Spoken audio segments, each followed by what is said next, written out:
আমরা কোনো সময় মানে প্লে বাটন পাবো না এবং কি গোল্ডেন বাটনও পাবো না, এই জন্য আমরা কী করতেছি একটু দেখেন কষ্ট করিয়া প্লে বাটন বের করতেছি প্রিন্টার দিয়ে।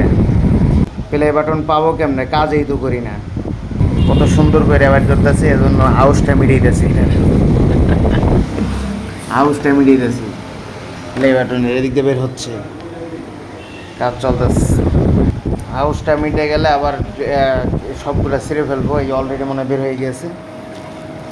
এই যে প্লে বাটন, প্লে বাটন সুন্দর করে বের হচ্ছে, আমার নাম আছে জাস্ট ফর ইউ, এই যে লুকিং প্লে বাটন প্লে।